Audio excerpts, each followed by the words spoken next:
Boa tarde, bem-vindos ao conjunto de entrevistas patrocinadas pela revista etnográfica do Centro em Rede da Investigação em Antropologia, do CRIA, sobre os históricos da história da antropologia em Portugal. Hoje temos connosco José Manuel Sobral, investigador jubilado do Instituto de Ciências Sociais da Universidade Nova de Lisboa. Boa tarde, Zé. Obrigada por teres aceito esta entrevista. Eu começaria por perguntar-te de imediato se nos podias fazer um breve retrato do teu percurso disciplinar, enfatizando em particular esse teu percurso da história para a antropologia e esse grande contributo que deste para a história da antropologia em Portugal de consolidar uma antropologia historicamente informada e uma história antropologicamente informada. Então, eu comecei por ser estudante de Direito. Tudo isto tem a ver um pouco com o tempo que eu vivi. Comecei a ser estudante de Direito em 69. Nem sabia bem o que era a antropologia e quando tinha alguma noção disso era porque estava ligado a questões de natureza colonial e isso afastava-me desde logo da antropologia, mas basicamente era um ignorante. E quando desisti de Direito ao fim de 2 anos fui para a História e acabei por me licenciar em História e fui assistente de História, onde dei 2 cadeiras.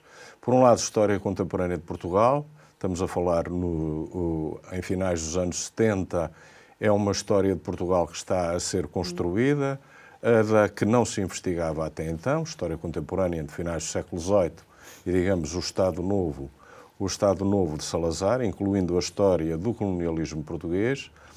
E, por um lado, era isso, voltada para Portugal, mas, por outro lado, ao nível da história medieval, era uma história medieval muito próxima, na altura da antropologia,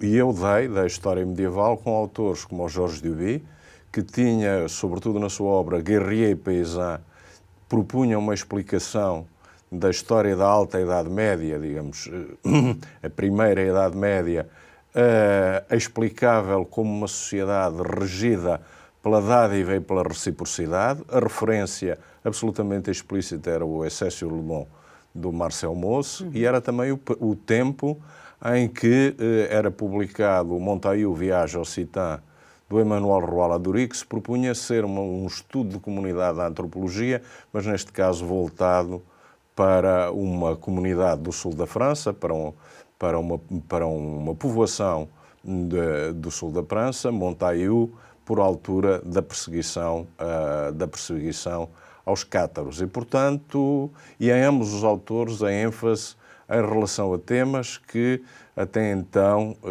estavam sobretudo afectos à investigação etnográfica, etnológica ou antropológica, desde as estruturas da família, o caso das linhagens para o Duby, medievais, por exemplo, até à religiosidade, às crenças mágicas, no caso, à sexualidade até, no caso do Emmanuel Roy-Ladurie. É um tempo de grande proximidade entre as disciplinas, em França propiciado pela chamada École des Annales, mas também na Grã-Bretanha, por pessoas como o Epi Thompson ou como Kit Thomas, que também defendiam essa necessidade de articular a história à antropologia, no sentido de a antropologia fornecia respostas mais complexas e globais a fenómenos como, por exemplo, as revoltas da fome, de que fala o Epi Thompson, revoltas essas que não seriam, digamos, cuja explicação adequada implicaria reconstruir, no fim de contas, a visão do mundo, a economia moral dos que estavam envolvidos, a sua própria noção de pessoa, do que era a dignidade humana, dos envolvidos nesse combate. E, portanto, a minha afinidade começa também por aí. Mas passa por outras vias que sucedem antes de eu acabar a história. Eu trabalhei no vocabulário do português fundamental e nas equipas do Atlas Linguístico da Europa e do Atlas Linguístico Etnográfico de Portugal e da Galiza, e, portanto, fiz bastante pesquisa de terreno. Por exemplo, os inquéritos do Atlas Linguístico Etnográfico de Portugal e da Galiza obrigavam-nos a estar uma semana numa determinada povoação, sobretudo a trabalhar com informantes, sendo os informantes sobretudo rurais, sobretudo rurais, com poucas ou nenhumas habilitações escolares, porque se tentava encontrar, digamos assim, o vocabulário, e com o vocabulário as técnicas, as crenças, etc., e as formas dialectais que ainda não tivessem sido corrigidas pela escola. Isso foi uma experiência enorme, enorme, sobretudo em termos humanos. Eu descobri o país desde Parizes, que é na Serra Algarvia, até à fronteira transmontana, até Rio do Nor, e Guadramil. Conheci as pessoas. Conheci as pessoas, lembro perfeitamente. Conheci poetas, por exemplo, em Jurumanha. Foi o primeiro inquérito que fiz em janeiro de 1975.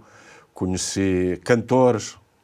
Nem eu sabia que ao estar em Peruguarda a cantar durante uma noite inteira, enquanto as mulheres faziam os enchidos e os homens cantavam, que aquela era a terra que tinha sido escolhida de alguma maneira pelo Michel Giacometti, e creio que está lá enterrado.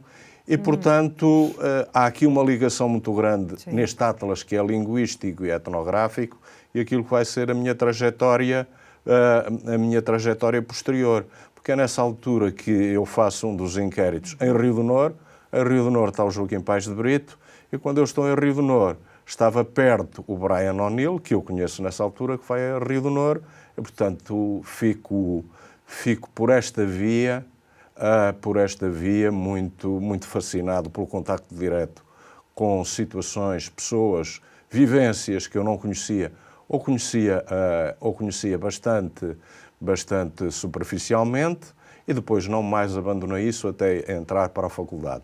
Na faculdade, a certa altura, eu estudei o clientelismo político, historicamente, mas para estudar o clientelismo político, o caciquismo, como se dizia em Portugal, em Espanha, na América Latina, eu socorri-me sobretudo daquilo que a antropologia mediterrânica, ou Eric Wolff, ou latino-americana, tinham feito para estudar este tipo de mecanismos de relações informais, de poder, de redes, e foi com essa bibliografia que, digamos assim, que eu penetrei mais teoricamente no interior da antropologia. Portanto, foi por investigação, foi por ir conhecendo pessoas, fui aos seminários do Robert Roland, que entretanto já se encontrava em Lisboa, seminários livres.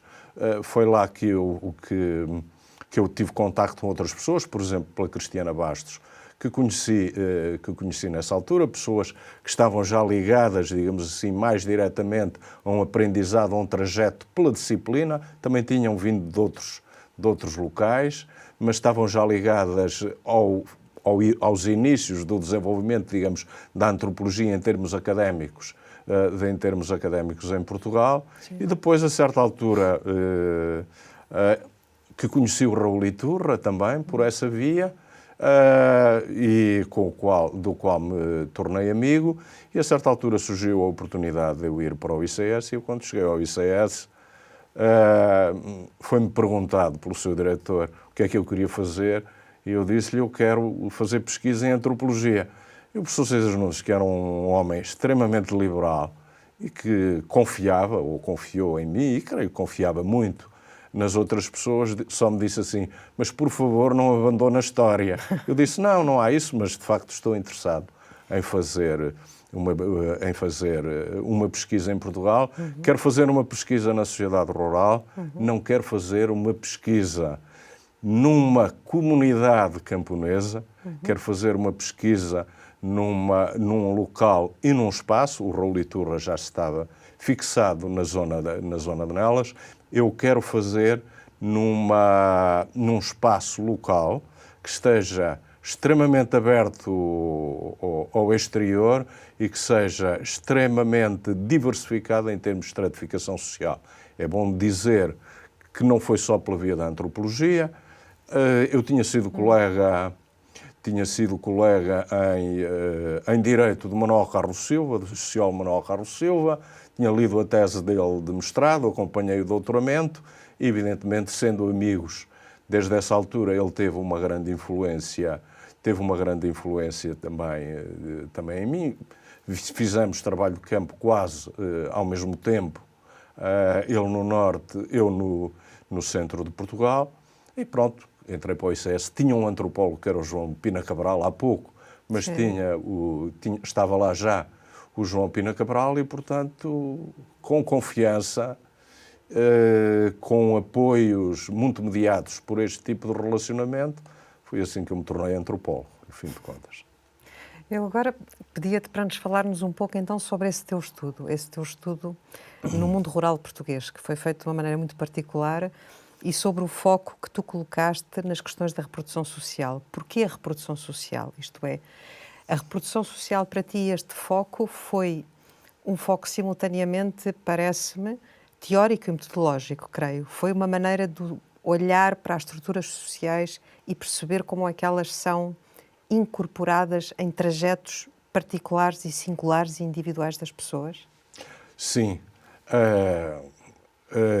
Pelo meio havia um grande desenvolvimento da história da família, ligado à história da família, muito à abordagem das estruturas de parentesco e dos grupos domésticos, do grupo de Cambridge e do Jack Goody em particular, o Production and Reproduction e outras obras dele, foram muito importantes para mim e, portanto, eu fui estudar o modo como as famílias, e isso também coincidia, digamos assim, com a minha formação de historiador ou com os meus instintos de historiador, o modo como as famílias passavam a propriedade ou a ausência dela, ou como não a passavam, o que sucedia com grande parte da população que não tinha nada a transferir, nem sequer casa própria, de uns para os outros, o que eram as suas estratégias matrimoniais. O Bourdieu também tinha trabalhado sobre isso, como também tinha trabalhado sobre as heranças no Célibat et Conditions Paysannes, e, portanto, ver como é que se processava isto ao nível da transmissão de riquezas ou de capitais de geração em geração,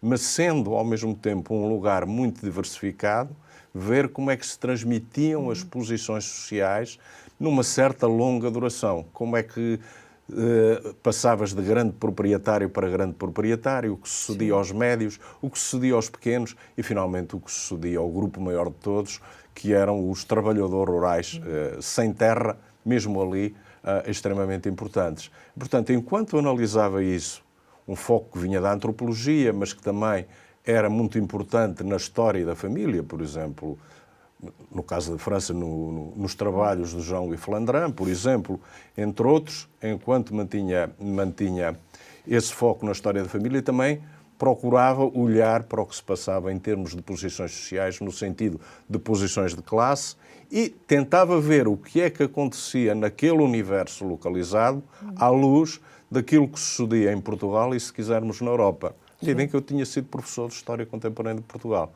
O que é que se passava entre coisas como o fim do antigo regime, que vê a destruição da grande aristocracia em Portugal, vê a sua crise e a sua ruína, até, digamos, aos tempos democráticos, pós já da grande imigração para os países da União Europeia, como eram estes que agitavam os campos portugueses desde finais dos anos 50, princípios dos anos 60, e esta freguesia em particular. E articulando aquilo que era estar ali, olhar para a antropologia, que era o que me fascinava e o mais difícil para mim. O mais difícil para mim era, sem dúvida, a etnografia.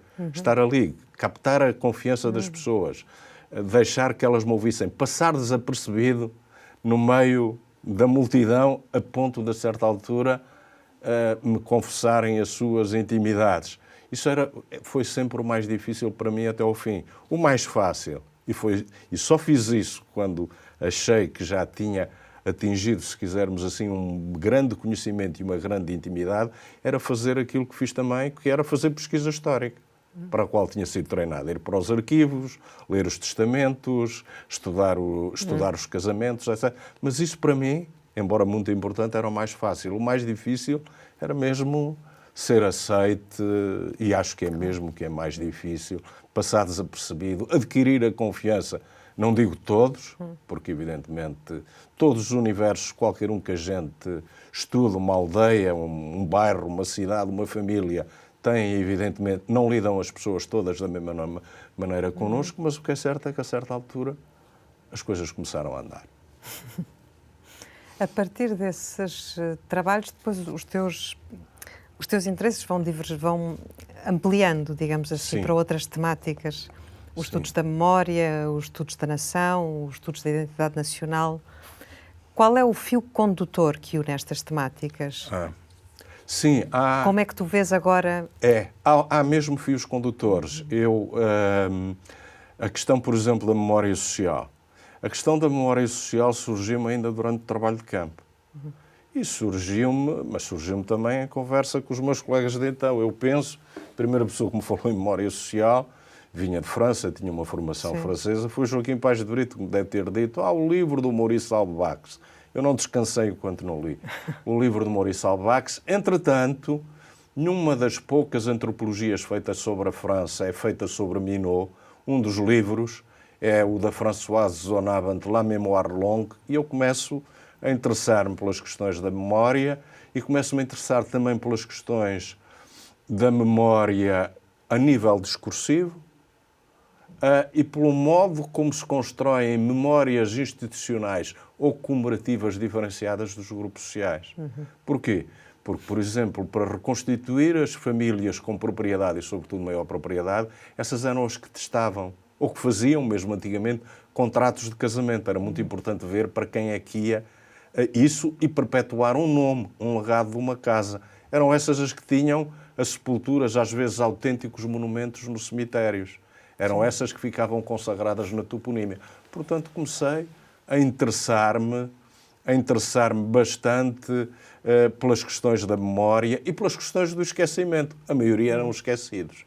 Havia eventos, pessoas que eram esquecidas. Portanto, porque, evidentemente, o outro lado da construção da recordação, porque ela é feita, muitas vezes de um modo voluntário, é o lado, evidentemente, daquilo que fica esquecido. E, portanto, esse tema acompanhou-me desde sempre. Eu diria mesmo foi o tema mais importante quando me voltei para a questão da epidemia e da gripe pneumónica, que, de facto, a única ligação que tem com o que eu fiz anteriormente foi que eu fui professor de História Contemporânea de Portugal e chegava a 1918, tinha o evento que causou maior mortalidade na história portuguesa e não havia nada sobre ele, praticamente nenhuma informação. Exato. E então senti necessidade de estudar, mas digo, dentro daquilo que foi a epidemia, foram as questões da produção da memória e do esquecimento aquelas que me chamaram mais a atenção. E essas questões, muito ligadas às questões das classes sociais e da divisão social em Portugal, depois articularam-se com o meu interesse antigo e que não tinha a ver com a minha experiência de terreno sobre as questões do nacionalismo. Evidentemente, as questões de como se constroem memórias ou narrativas nacionais, memórias oficiais, o que é exaltado, comemorado, ligado a meu próprio interesse pelas questões do património, também está ligado às questões do património, que casas, que objetos, que práticas são preservadas e aquelas que são esquecidas. Portanto, há alguma ligação, às vezes, como eu digo, não é direta, mas noutros casos acompanha-me. Os interesses pela comida, esses foram muito suscitados, tiveram, por um lado, a ver muito com as práticas alimentares das pessoas ali e a relação que as pessoas tinham com a comida e que o comeram. Não digo quase nada sobre isso, porque não sabia quase nada sobre isso, a não ser que tinha lido um grande livro de história da alimentação e da cozinha, para mim um dos grandes livros da antropologia, que é o Cooking, Cuisine and Class, também do Jack Goody, e ele levou-me a interessar-me por isso, aliás. Mas pronto, há temas em que eu noto que há uma grande continuidade, não procurada, não voluntária, acontece, e como a gente já sabe, ou pensa que sabe alguma coisa anteriormente, então olha, mesmo automaticamente olhamos para os novos objetos, transportando, evidentemente, connosco o passado. Outras coisas surgiram depois, foi eu a tentar repegar, outras ainda às vezes a ideia de remar um bocado contra a corrente. O nacionalismo é um pouco isso, que tentar perceber, e tentar perceber porque é que toda a gente estava a augurar um novo mundo, ou um novo mundo em finais dos anos 2000, quando eu via a persistência, pelo menos, do fator nacional, mesmo quando fosse parte de uma Europa, eu próprio, que se construía e que era, digamos assim, a primeira grande instituição transnacional e que mesmo quereria um dia abolir pelo menos, limitar ou transcender os Estados-nações, mesmo quando isso estava em construção. A mim parecia-me que as identidades nacionais continuavam lá, com o fim da União Soviética, etc. E foi por causa disso que eu também, foi também a reagir a isso que eu me voltei para aí. Tocaste no tema da alimentação, que é um tema etnograficamente e teoricamente muito saboroso. Sim. E a minha pergunta era se esse tema em particular, e pegando também nos trabalhos do Jack Goody, claro, não é um tema que pode ser muito bem mobilizado para nós pensarmos questões quer de mudança social, mas também de permanência social. E até sobre mudança e permanência social no que se refere em particular a algumas geometrias de poder e de relações de poder. Sem dúvida. Eu acho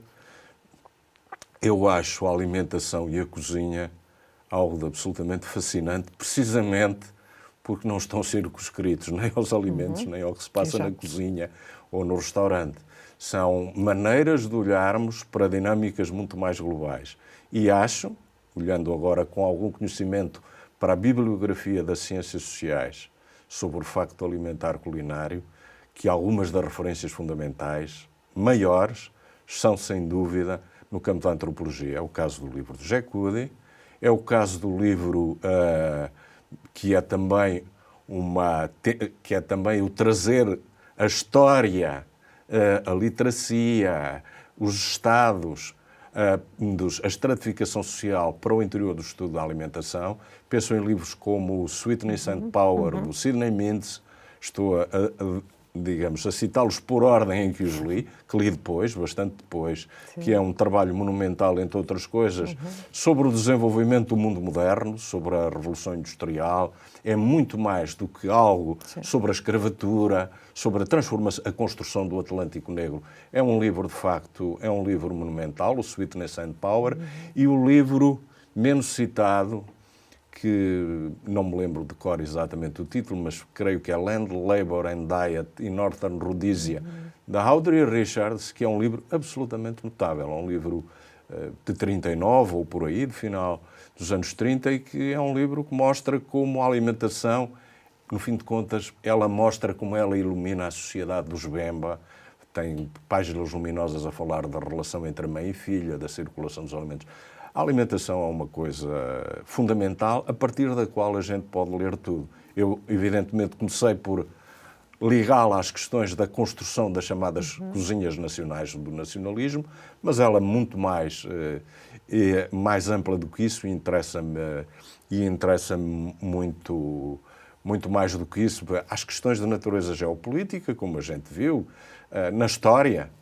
A fome imposta aos irlandeses por uma política livre-cambista no século XIX que levou milhões à morte e à inanição, outros milhões a emigrarem para os Estados Unidos, e foi o verdadeiro sustentáculo do nacionalismo irlandês na luta contra os britânicos no século XX.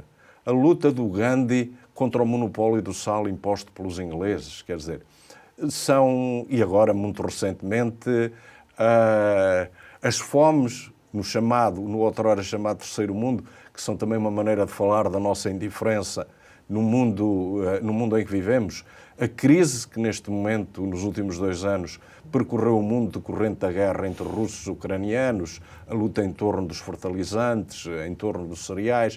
Bom, para falarmos da sustentabilidade nos nossos dias, a alimentação tem um papel enorme em tudo isso, não é? Com a alimentação que levamos, com as desflorestações para plantar soja, para alimentar gado ou para as transformar em pastagens.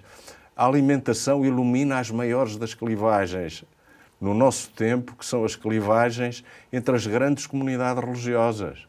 Nós cristãos comemos porco, nós cristãos comemos sangue, comemos as morcelas, comemos, que eles têm dinheiro para isso, as lampreias na época delas. É evidentemente que isso tudo é absolutamente tabu para os outros, para as outras comunidades religiosas que vêm das religiões do livro, ou seja, os judeus e os muçulmanos. Tem a ver com as nossas atitudes perante os animais. O vegetarianismo é antigo. O veganismo não será tão antigo, mas essa ideia de que é criminoso comer, digamos assim, ou sacrificar outros seres vivos, que é uma dinâmica que é antiga, não é nova, mas que é tão importante hoje em dia nas nossas sociedades. Portanto, prendem-se com todas as nossas opções e, por outro lado, não há celebrações que não passem, evidentemente, pela comida, pela partilha da comida, é evidente, e também com significações religiosas, políticas, simbólicas extremamente importantes. Eu penso que é um observatório que nos permite, à nossa imaginação antropológica e sociológica, olhar para qualquer dimensão da nossa vida.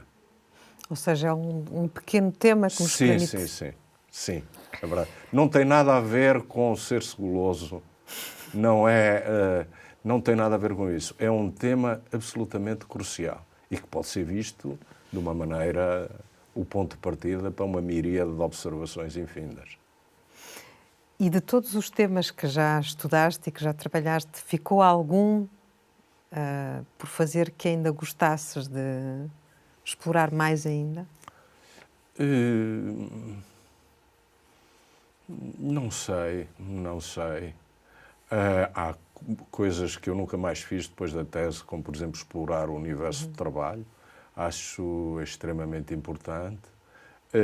Coisas que vieram até de leituras depois que me solidificaram, as coisas do Richard Sennett sobre o respeito, que têm a ver com as da dignidade, são temas extraordinariamente importantes. Uma das coisas que eu gostava de ter feito mais, eu fiz uma análise da política em meio rural e procurei estudar num dos capítulos, é mesmo dedicado à antropologia da política. E acho que a antropologia se devia voltar mais para a política em sentido amplo. Quando estou a falar em política, não me refiro só à política partidária, refiro-me sim às ideias, ideologias, discursos, narrativas morais que informam todo esse mundo. Sim, há aí uma parte que eu quero fazer. Eu continuo a trabalhar sobre o nacionalismo, neste caso com migrantes em Portugal, sobre aquilo que na esteira do Benedict Anderson, depois a Nina Glick-Schiller, a Linda Basch, etc., falaram do nacionalismo à distância. Continuo a falar muito interessado nesse tipo de manifestações nacionalistas e estou muito interessado, porque o nacionalismo está vivo, em explorar ou saber alguma coisa da dimensão emocional. Emocional. Até porque algumas das monografias que li ultimamente e que mais me marcaram têm a ver com esse mundo das emoções. Sim. Vou citar uma autora que tu conheces bem, a Arlie Hochschild, que escreveu um magnífico trabalho sobre os simpatizantes do Tea Party, hoje seriam os partidários do Trump, os Strangers in their own land. Mostra como uma pessoa de formação liberal pode ser suficientemente empática e compreender as razões daqueles que estão no outro lado do espectro político dela, que é uma coisa que eu acho que os antropólogos devem fazer, ter essa empatia, primeiro que tudo, compreender, entender esse tipo de motivações e que para mim é um livro extraordinário. E acabo de ler um outro, espero não errar no nome, acho que ela é Eva Illouz, que é uma socióloga israelita, sobre as emoções em Israel, coisas como o ressentimento, o ódio, que são coisas absolutamente fundamentais. E sim, penso que esse mundo das emoções, mesmo ligado ao nacionalismo, mas evidentemente, penso que a vida emotiva em geral, para a qual já se apelou quando eu andava a fazer a tese. Eu lembro-me de um livro sobre Interests and Emotions, publicado na época, mas que não segui de um modo direto, tanto quanto queria, mas penso que é fundamental para compreendermos o que é que seja das nossas sociedades. No fundo, é uma boa definição de etnografia que deste agora, que é, como dizia o Cavafis, compreender e não julgar. Exatamente. A poder-se resumir a esta... Exatamente. Como é que vês a antropologia que foi feita nos últimos 30 anos, em termos dos seus atores, dos seus objetos, dos seus atores políticos, no sentido amplo? Sobre a antropologia internacional... Aqui em Portugal. Bom, explodiu. explodiu, ou seja, seguiu verdadeiramente eu diria quase que a antropologia portuguesa é a antropologia dos antropólogos e das antropólogas portuguesas que as foram fazendo. Nós somos uma comunidade relativamente pequena. Também somos uma comunidade, e esta parte é uma parte que eu gosto, não somos, tanto quanto eu penso, uma comunidade dirigista. Eu, pelo menos, nunca quis que os meus estudantes, nunca fiz qualquer ênfase para eles estudarem aquilo que a mim me interessava. Pelo contrário, eu é que fui andando atrás deles, procurando colaborar com eles e às vezes aprendendo, muitas vezes aprendendo com eles. Portanto, a nossa antropologia, eu fiz aquele ensaio em colaboração com a Cristiana Bastos, que procurou ser uma síntese possível, e aquilo que eu encontrei era que ela ia desde as questões pós-coloniais, as questões do trabalho, enfim, campos que não existiam, a consolidação de uma antropologia visual, questões pós-coloniais, culturas de segurança, religiosidades, enfim, desporto, explodiu, festa, comemorações, ritual, precariedade. Quer dizer, ela explodiu para toda a parte. O que é que aconteceu? Portanto, ela deixou e, ao mesmo tempo, certos territórios, transformou-se numa antropologia numa antropologia mais internacional. Como vimos no princípio, ela já depende de pessoas que vinham de fora ou que tiveram trajetos fora do país, mas esta, neste momento, é aquela em que se fixam outros antropólogos de outras nacionalidades em Portugal, até a antropologia das emoções cá entrou, a antropologia médica, etc., e que, portanto, tornou-se muito mais plural. E o género, a antropologia do género, para, digamos, até falar de algo, antropologia urbana, é evidente que no meio de tudo isto, e sendo nós poucos, passou-se a fazer menos antropologia nos universos rurais, evidentemente, mas muito maior. Até já há uma antropologia sobre a comida. Eu não sou o único em campo, nem na antropologia, nem na sociologia. É evidente que trata desses temas. Vejo assim. Tem um lado positivo, por outro lado, como somos poucos. Somos poucos. Isto é uma licenciatura em Coimbra, três em Lisboa, no fim de contas, 4 licenciaturas, mais umas pós-graduações, doutoramento, mas somos poucos.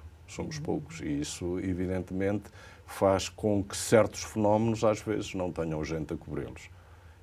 Se eu quisesse fazer, não digo uma recomendação, uma sugestão, e estou à vontade para fazer, porque só modestamente é que posso contribuir algum para isso, eu diria: não podemos deixar que o nosso tipo de abordagem complexificador, ou melhor dizendo, que a abordagem que as pessoas que nos legaram, digamos, os olhares mais complexos, os olhares mais rigorosos, por exemplo, sobre a política, que ela não informe o nosso conhecimento do mundo político dos nossos dias, porque eu acho que nós temos muito a dizer. Temos a dizer algo que vá além do óbvio,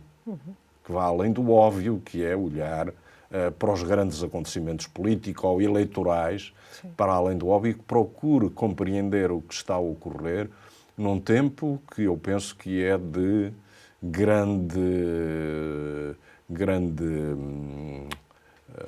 turbulência política em termos internacionais, de grande turbulência política. Portanto, é preciso político, ideológico, moral, é preciso, acho que o olhar da antropologia, mas é evidente que não tem que ser por aí. Sim. Então, o que temos é que estar atentos, ser rigorosos e empáticos. Mas, enfim, a antropologia é aquilo que os antropólogos e antropólogas fizeram nela, como qualquer outra disciplina. Claro. Sim. Pegando nessa ideia que eu também acho que é muito importante, ou seja, resgatar a dimensão política para o olhar da antropologia, achas que isso, e agora pensando na antropologia internacional, não tanto na Portugal, Achas que isso já acontece mais naquilo que é a antropologia internacional ou noutras ciências sociais? Porque eu sei que, ao longo do teu percurso, tu tens acompanhado muito aquilo que é o desenvolvimento da teoria social de um modo muito amplo, ou seja, atravessando várias fronteiras disciplinares, o que tem enriquecido muito os teus trabalhos e que te permite mobilizar facilmente o Jack Goody, mas também autores de filosofia, de história, da sociologia, etc. E, portanto, a pergunta seria: achas que a antropologia internacional ou outras ciências sociais o fazem mais facilmente, ou seja, olham de uma maneira mais fácil e prestam atenção devida àquilo que é a dimensão política da condição humana? Não me atrevo a dizer, eu conheço um bocado o que se passa na europeia e na americana, mas não quer dizer que eu tenha um olhar suficientemente abrangente sobre isso. Eu diria que era necessário maior atenção. Voltando, por exemplo, para campos que eu conheço, o nacionalismo quase não foi estudado.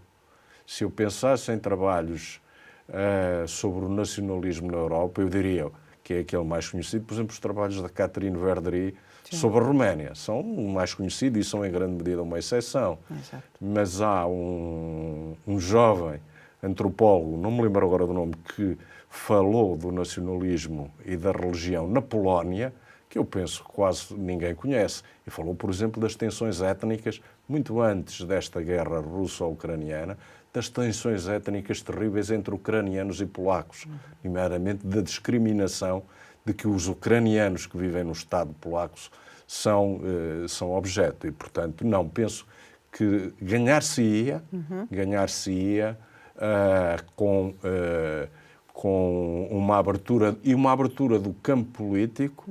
É evidente que há uma grande atuação política, se olharmos para os Estados Unidos, para as questões do racismo, por razões compreensíveis, país da escravatura, onde a discriminação persiste até hoje, mas há outros domínios, por exemplo, a antropologia dos sindicatos, a antropologia do trabalho, são sempre antropologias políticas que não estão a ser feitos. Mas eu, quando digo a antropologia do político, não é só para, de repente, estamos a tratar da política.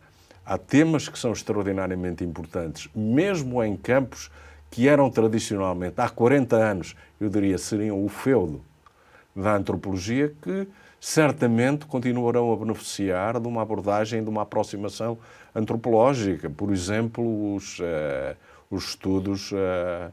estudos da família e do parentesco, mesmo quando se trata dos parentescos, digamos assim, do mundo em que vivemos, o universo do Norte, da Europa do Norte e da América do Norte é que são importantes. Por outro lado, essas análises são extraordinariamente importantes para compreendermos a importância do clientelismo e do nepotismo, por exemplo, que são estruturas políticas fundamentais, não apenas em sociedades onde essas linhagens de parentesco eram tradicionalmente fortes, a África subsaariana, por exemplo, mas para as nossas próprias sociedades, onde essas conexões, essas ligações entre dinheiro, posição social e política continuam a ser importantes. Basta olhar para o Reino Unido, mas não só para o Reino Unido, por exemplo. Ou seja, o que estás a indicar é que há muitos contributos feitos por uma determinada literatura que olhou para o mundo rural que ainda poderiam ser mobilizados hoje para explicar muitas políticas das desigualdades nas sociedades ditas urbanas. Sim, acho que sim. Outras vezes é pelo contrário, a literatura foi produzida em grande medida fora do mundo rural, que nos permite olhar para o mundo rural. O Bourdieu, que foi bastante importante na minha trajetória e que eu conheci bastante por intermédio da sociologia do João Ferreira de Almeida e do José Madureira Pinto, o Bourdieu, a mim interessava muito, o primeiro que eu li, aliás, foi o Celibato e a Condição Camponesa, mas interessou muito a sua análise, que é feita das classes sociais e do gosto, para a França urbana, essencialmente, fundamentalmente no La Distension, mas que para mim me serviu para compreender muito a sociedade rural. Eu acho que o Bourdieu traz, haverá certamente muita crítica a fazer, o que é que não é criticável? Tudo. como é evidente, e é assim que a pesquisa deve avançar, na crítica permanente. Mas o Bourdieu tem um contributo muito grande, que é o contributo de não reduzir o capital, de não reduzir o poder, se quisermos, e as classes sociais a uma dimensão exclusivamente económica. Ao mostrar como o capital cultural, os títulos, como isso é importante e como é que isso pode propiciar capital económico, etc. E, em certas instâncias, como é que isso pode ser mais valorizado do que o capital ter dinheiro, sem mais nem menos. E, portanto, por exemplo, não trata da política. Aparentemente não há lá nada que eu me lembre sobre a política, mas a gente consegue olhar para ali e ver como é que tanta pista que ali existe e que a gente poderia capturar, talvez menos por inquérito, aquilo é uma mistura de inquérito, etnografia, dados qualitativos, estatística, mas como nós podemos fazer com etnografia, mas também não é necessário que não sejamos quantitativos. Com o quantitativo, eu não sou anti-quantitativista, mas também não penso que o quantitativo por si só traga o rigor, mas numa mistura metodológica que depois cada um de nós mistura como gosta, como pode e como sobe. Às vezes um inquérito é extraordinariamente importante, outras vezes uma boa etnografia, às vezes uma história de vida ensina muitíssimo. Lembro-me, para citar outro livro que gosto muito, sobre o livro do Sidney Mintz, sobre o trabalhador na cana-do-açúcar, que me ensina, mas é evidente que o Sidney Mintz conhecia a história das ilhas todas e, portanto, também conseguia situar o seu trabalhador daquela maneira. Sim. Uma última pergunta, que é um exercício especulativo, digamos assim. Como é que vês os próximos, ou imaginas, os próximos 30 anos da antropologia em Portugal? Eu não consigo imaginar. Essa é a pergunta que eu não consigo imaginar. Tenho sempre a ideia de que esse é o caminho mais certo para se errar. Esse é o caminho mais certo para se errar. Não faço ideia. Não tenho dúvidas, porque há muitas variáveis, há muitas coisas cuja evolução eu desconheço, que estão envolvidas nisso. Por exemplo, saber se quantos estudantes a antropologia continuará a atrair, que financiamentos e reconhecimento público continuará a obter ou não. E isso, como sabemos, não é fácil. Tem que se lutar por isso em contextos que são de crise para muitos jovens e em que, evidentemente, uma carreira ou um percurso que se afigura difícil, sofre a competição de outros mais fáceis.